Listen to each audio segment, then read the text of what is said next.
Assalamualaikum teman-teman. Di sini ada pertanyaan dari Mas Zainul Arifin. Beliau bertanya, cara cek bahwa jumlah lilitan rotor masih layak itu gimana? Ini tentang video short, magnet lemah, tegangannya lemah juga kah? Nah itu saat di situ sebenarnya adalah bagian dari video panjang tentang satu troubleshoot materinya, membahas di sini kumparan medan, yaitu dia kan kumparan medan akan mempengaruhi nilai terminal, nilai voltage di terminal, dimana kumparan medan itu kemagnetannya dipengaruhi salah satunya oleh jumlah dari lilitan. Nah, untuk mengetahui jumlah lilitannya itu masih sesuai atau tidak, itu harus diapain? Tapi sebelumnya kita kenalan dulu kumparan medan itu yang mana aja di generator yang Shawky bahas kemarin. Ini brushless PMG excited ya, itu ada di exciter stator dan di main rotor. Ini adalah kumparan medan yang mana mereka itu menerima tegangan DC dari sini, ada yang dari rotating rectifier ke main rotor, dan dari exciter stator itu menerima dari AVR. Itu kemudian cara memeriksanya dengan alat ukur yang namanya ohmmeter. Dari multimeter itu bisa, atau dari yang dari lab ini ya, miliohmmeter itu bisa juga. Recommended yang ini kalau misalkan sumber dayanya ada. Kalau misalkan tidak ada, pakai ini aja bisa, multimeter. Kemudian di bagian main rotor itu diperiksa.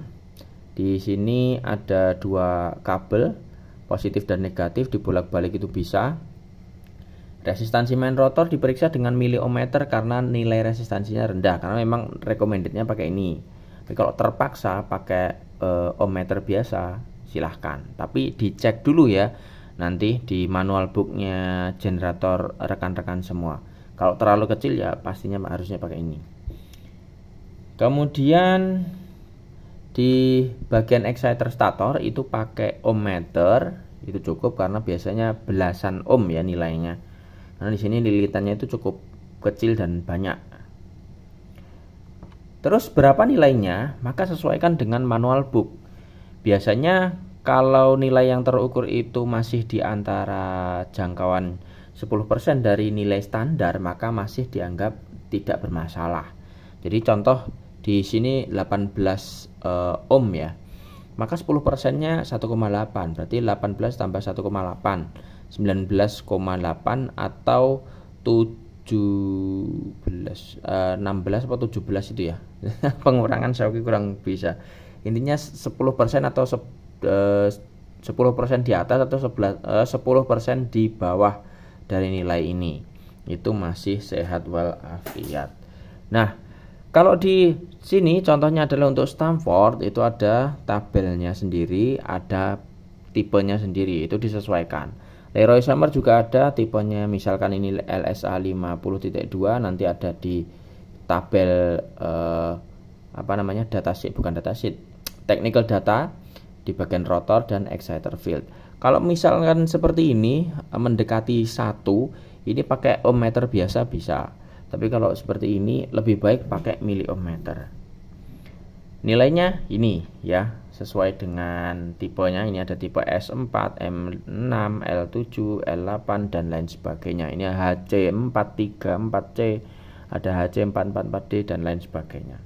Itu disesuaikan generator rekan-rekan semua. Terus kenapa kok nilainya itu harus sesuai dengan standar? Bagaimana kalau nilainya lebih rendah? Kalau nilainya lebih rendah itu menandakan adanya pengurangan jumlah lilitan. Nilainya lebih tinggi juga bisa, tapi nanti di slide berikutnya ya. Kalau di kumparan yang seperti ini, satu helai kemudian muter-muter keluar di sini, itu biasanya akan terjadi, seringnya adalah kurang nilainya. Misalkan tadi katakan 1 ohm, ini bisa jadi 0,5 ohm misalkan ya. Itu yang biasa terjadi. Karena kenapa? Misalkan di sini terjadi terkelupas ya untuk isolatornya. Maka nanti harusnya ini seperti yang sebelah kiri muter 10 kali baru keluar ke atas, ini cuma 6 kali setelah itu keluar. Maka di situ kebocoran isolator bisa mengurangi jumlah lilitan yang awalnya ini 10 jadi 6 misal.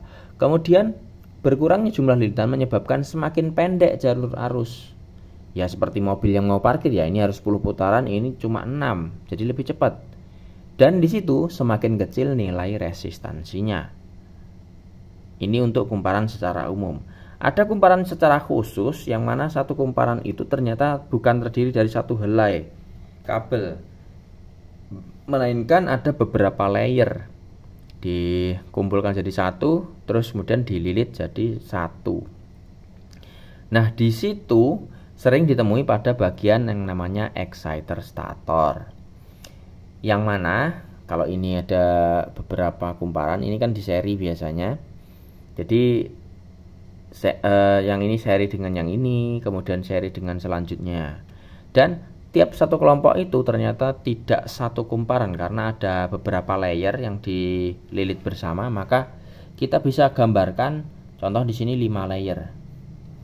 Nah, kalau 5 layer itu ada yang bermasalah, misalkan di sini putus ya. Jika ada yang putus, maka akan meningkatkan nilai resistansinya. Ingat, ini seperti resistor yang dirangkai secara paralel. Kalau dirangkai secara paralel, satu saja hilang, maka di situ nanti akan meningkatkan nilai resistansinya. Misalkan di sini ada 1 ohm ya. Jumlahnya 5, berarti kalau total 1/5 ohm.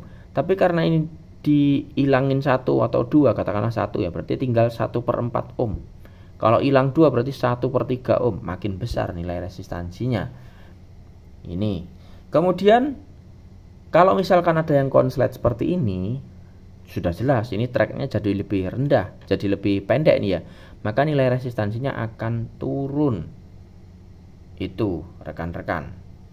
Jadi itulah alasan kenapa nilai resistansi yang naik atau turun itu menandakan jumlah lilitannya bisa berkurang. Oke, siapa tadi? Mas Zainul Arifin, semoga dapat menjawab. Untuk teman-teman semua juga semoga bisa membantu. Mohon maaf atas segala kekurangan. Terima kasih atas perhatiannya. Assalamualaikum warahmatullahi wabarakatuh.